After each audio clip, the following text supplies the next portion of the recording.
എന്നെ കുറിച്ചല്ല ഈ പറയണ.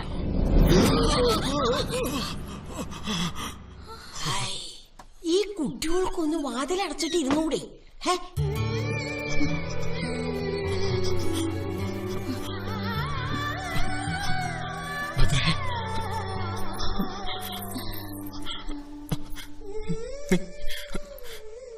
ഒരു സ്വപ്നം പോലെ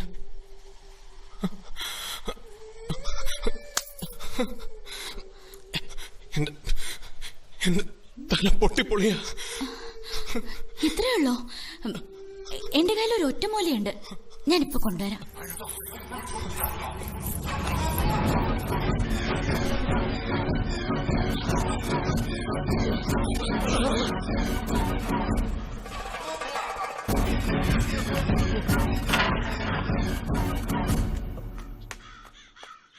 ഇന്നലെ രാത്രി അലറി നിലവിളിച്ച 2 തവണ ഞെട്ടി ഉണർന്നിരിക്കണു. എങ്ങനെയാ ദുസ്വപ്നം കാണാണ്ടിരിക്കുക? എല്ലാവരും കൂടി അവന്റെ മനസ്സ് അത്ര നൊമ്പരപ്പെടുത്തിയിരിക്കണു. ഒന്നും മിണ്ടായിരിക്കണോ? മിണ്ടണില്ല, ഞാനൊന്നും മിണ്ടണില്ല.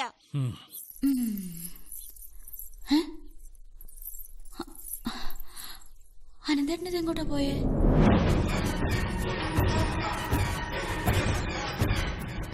ഭദ്രയുടെ മനസ്സിൽ എന്തൊക്കെയോ ചിന്തകൾ കടന്നു കൂടിയിട്ടുണ്ടെന്ന് തോന്നുന്നു. കുട്ടികൾ തമ്മില് കേക്കണ്ട എനിക്ക്. രാമൻ ജോത്സ്യൻ എന്താ പറഞ്ഞെന്നറിയോ? അനന്തൻ ആരെയും കൊല്ലൂന്ന്, എന്നെയും നിന്നെയും ആരെയും.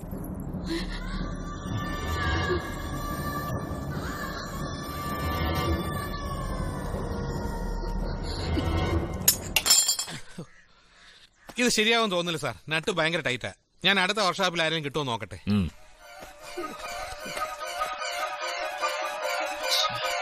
വണ്ടിക്ക് എന്ത് പറ്റി സാർ? ഞാൻ സഹായിക്കണം. വേണ്ട. ഇരിക്കുന്ന ഇരിപ്പിടം പോലും ചതിക്കുന്ന കാലമാണ് അല്ലേ സാർ? പോണം പോണം. സാറ് മറന്നു, 1 മണിക്കൂറിനകം നമ്മൾ തമ്മിൽ കാണുമെന്ന് ഞാൻ പറഞ്ഞിരുന്നു. തന്നെയോ?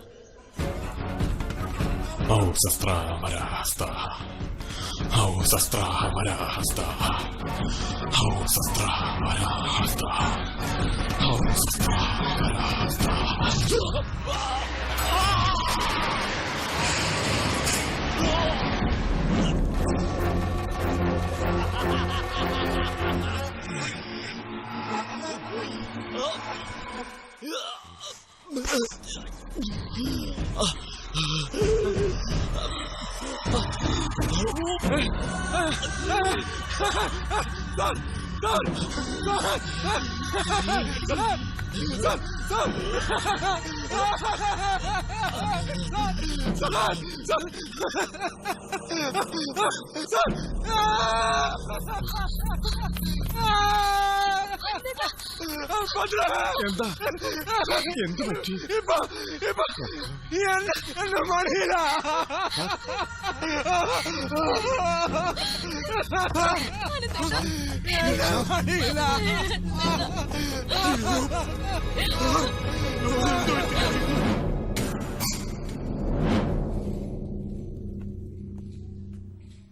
കർത്താവ്, എന്തൊരു ബഹളമായിരുന്നു. ഞങ്ങളൊക്കെ ഓടിക്കൂടിയപ്പോ തോന്നിയത് അനന്തം കുഞ്ഞാൻ വന്നതെന്ന. മേലൊക്കെ ചോരയായിരുന്നു. ഭയപ്പെടാനൊന്നുമില്ല.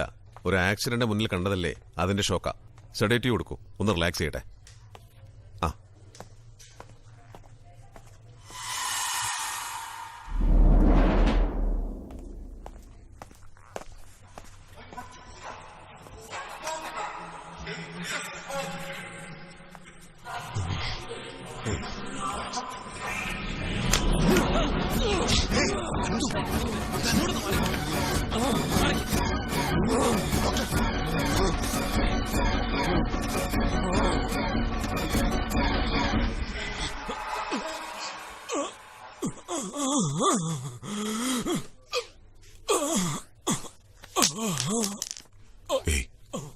ഒന്നുമില്ല.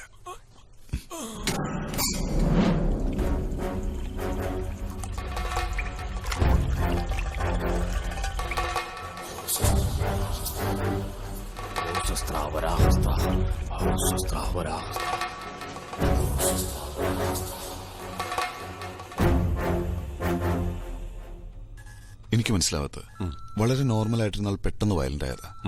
ഏതൊരു അദൃശ്യ ശക്തിയുടെയൊക്കെ പ്രേരണ കൊണ്ട് പ്രവർത്തിക്കുന്ന പോലെ. You mean dual personality? May be. ഈ മെഡിക്കൽ സയൻസിൽ സാധാരണ പറയുന്ന പോലെ ഇരട്ട വ്യക്തിത്വമല്ല, സംതിങ് ബിയോണ്ട് ദാറ്റ്. അതിനപ്പുറത്തെന്തോ അറിയില്ല. ആ, ഏതായാലും ടെസ്റ്റുകളുടെ റിസൾട്ട് വരട്ടെ, എന്നിട്ട് തീരുമാനിക്കാം.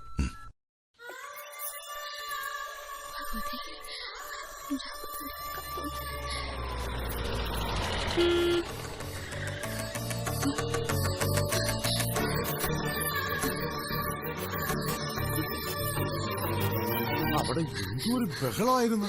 പിടിയും വലിയും ഒന്നും പറയണ്ട. ഭാഗ്യം ഭ്രാന്തായില്ല. അതിനു മുമ്പ് ഡോക്ടർ മയക്കവെടി വെച്ചിട്ടു. ഏയ്, ഒന്നും ഉണ്ടായില്ല. മരണം നേരിട്ട് കണ്ടതിന്റെ ഒരു ഷോക്കാ. പേടിക്കാനൊന്നുമില്ല. എന്നിട്ട് അനന്തേട്ടൻ ഇപ്പൊ എവിടെയാ? പറയാൻ വേണ്ട, അനന്തേട്ടൻ ഇപ്പൊ എവിടെയാണ്? എന്റെ തറവാട്ടില. ആ തൽക്കാലം ഈ അന്തരീക്ഷത്തിൽ നിന്നൊന്ന് മാറിയിരിക്കുന്ന നല്ലത്. ആ ഭദ്രേ, അനന്തന്റെ 4-5 ദിവസത്തേക്കുള്ള ഡ്രസ് എടുത്തോളൂ. ആ ഈ ശരിക്കും എന്താ സംഭവിച്ചത്? മാടമ്പിക്കാരും സിദ്ധിയോഗികളും തമ്മിലുള്ള പഴയ പകയുടെ പുതിയ മുഖം. നമുക്കാരെയും പറഞ്ഞു വിശ്വസിപ്പിക്കാനാവാത്തൊരു സത്യം.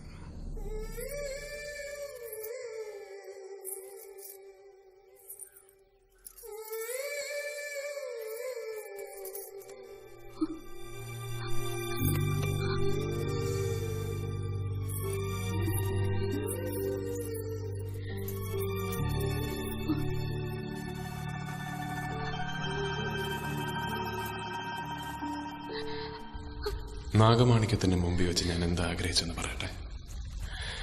ഞാൻ വിചാരിച്ചു